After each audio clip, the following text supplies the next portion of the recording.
In this tragic story, we delve into the life and untimely death of Micah Miller, who was just 30 years old when she died on April 27, 2024. Micah had been married to John Paul J.P. Miller, a pastor at Solid Rock Church in South Carolina, for 7 years. Her death, caused by a single gunshot wound to the head, left everyone shocked and grieving. As the investigation unfolded, dark secrets about her past and her marriage began to surface. Friends, family, neighbors, online commentators, and the media all speculated on one troubling possibility. Micah did not end her own life, she had been murdered.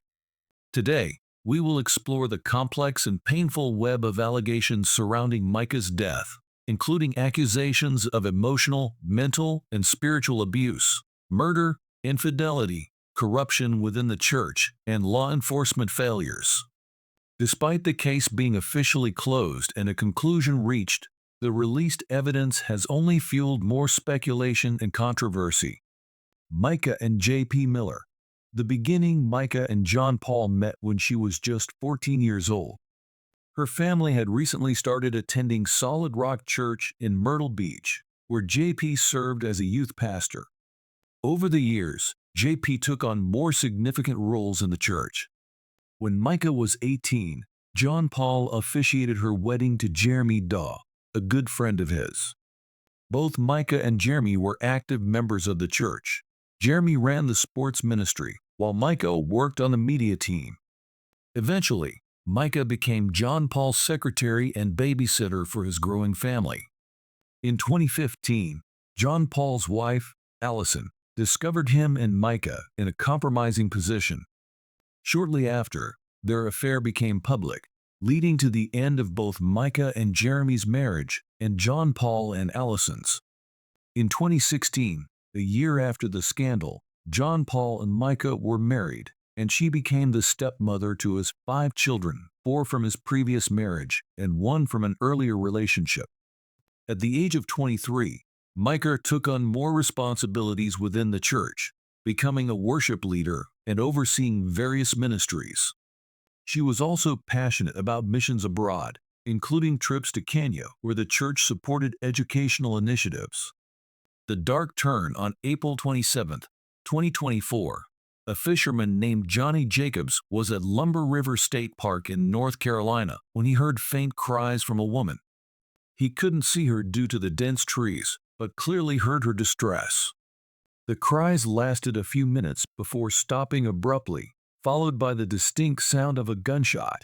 Alarmed, Johnny approached the area and found a backpack with personal items, including a small Bible and a phone belonging to Micah Miller. Emergency responders were called, and about an hour and a half later, a kayaker discovered Micah's body in the water. She had died from a single gunshot wound to the head. Investigators found Micah's car in the parking lot. Inside, there was a receipt for a Sig Sauer 9mm firearm she had purchased just hours earlier. The gun, found in the water, matched the serial number on the receipt. The coroner ruled her death as a suicide, but this conclusion was met with disbelief and heartbreak from those who knew her. Questions and allegations. Micah's family and friends could not accept the suicide ruling. They argued that Micah had been making positive changes in her life and had plans for the future. She was excited about upcoming events, like attending church with her family and a scheduled hair appointment. To them, it made no sense that she would take her own life. Moreover, Micah's sister, Sierra, revealed that Micah had confided in her about fears for her safety. In an affidavit, Sierra quoted Micah saying, "If I end up with a bullet in my head, it was not by me, it was GP." Micah had reportedly tried to leave JP multiple times, but had been pulled back into the toxic relationship. Just days before her death, Micah seemed determined to leave him for good. She had changed her phone number 3 times in as many months to avoid his contact and was in the process of separating from him.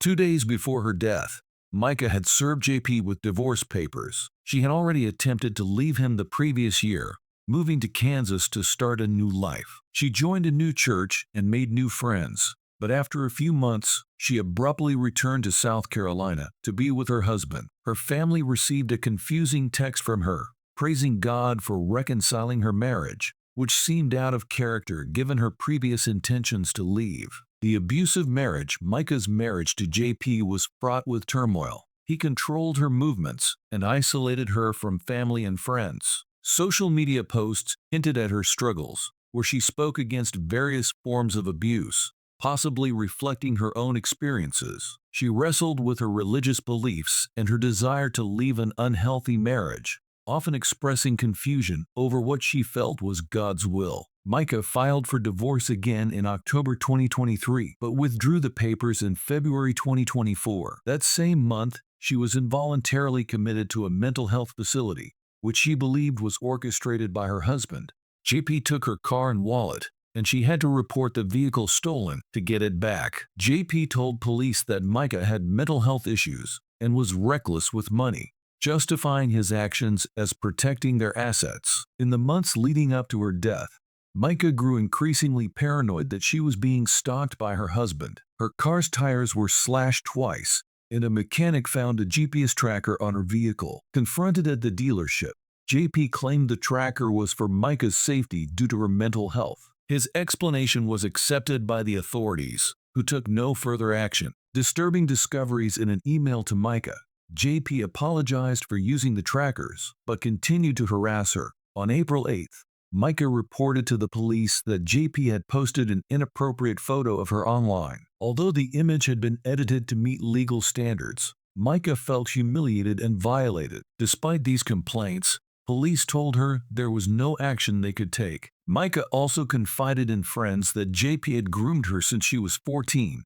using his position as her youth pastor to manipulate her. JP denied these claims, stating that they met when Micah was 14, not 10, as recorded in police reports. He argued that any errors in the reports were due to transcription mistakes, not deliberate falsehoods. Aftermath and suspicion. Micah's death left many questions unanswered. JP announced her passing to their church congregation in a manner that many found unsettling. He blamed her alleged mental illness and asked for prayers for their family, but displayed little emotion or grief. Investigations into JP's past revealed a history of troubling behavior, including a criminal record from his teenage years. He had been involved in a serious incident where he struck a woman with his car and drove with her clinging to the hood before she safely rolled off. Despite these past actions, JP had managed to maintain his position as a respected pastor. Further suspicions arose when it was discovered that JP had been having an affair with a church member named Susie Skinner. Susie's husband, Christopher, had died in a suspicious accident a few years earlier, drowning in a community pool after his wheelchair tipped over. While no foul play was found, the incident, combined with JP's affair, raised eyebrows. Legal battles and public outcry. Micah's family fought to keep the investigation into her death open, but the case was closed after the coroner ruled it a suicide. They believed JP had manipulated the narrative, using his influence to control the situation. They also suspected that he was trying to retrieve Micah's diaries, which documented her experiences and could potentially incriminate him. The family obtained these documents, and they are now in the hands of their lawyer. They hope to use this evidence to challenge the official findings and seek justice for Micah. Meanwhile, JP's ex-wife and other women have come forward with allegations of inappropriate behavior and abuse. Controversy and theories. The release of the police report, surveillance footage, and other evidence has done little to quell public speculation. Many believe the footage was doctored, pointing out inconsistencies like the absence of Micah's cross tattoo in the pawn shop video. Others question the validity of the 911 call, suggesting it was generated using AI to cover up the truth. Some theories accuse Johnny Jacobs, the fisherman, of being involved, while others believe JP had an accomplice who switched phones with him to create an alibi. Despite these claims, JP's presence at a sporting event in Charleston, supported by multiple eyewitnesses and license plate records, appears to provide a solid alibi. Final thoughts. Micah Miller's death has left a community in turmoil and a family in mourning. While the official conclusion is suicide, many are not convinced. The evidence and testimonies have only deepened the mystery, leading to more questions than answers. As her family continues to fight for justice, The case remains a poignant reminder of the complexities of abuse and the challenges in seeking the truth. In the end, the tragic story of Micah Miller is not just about her death, but about the life she tried to reclaim and the love she deserved. Whether or not the full truth will ever come to light, her memory serves as a testament to the resilience of the human spirit in the face of unimaginable hardship.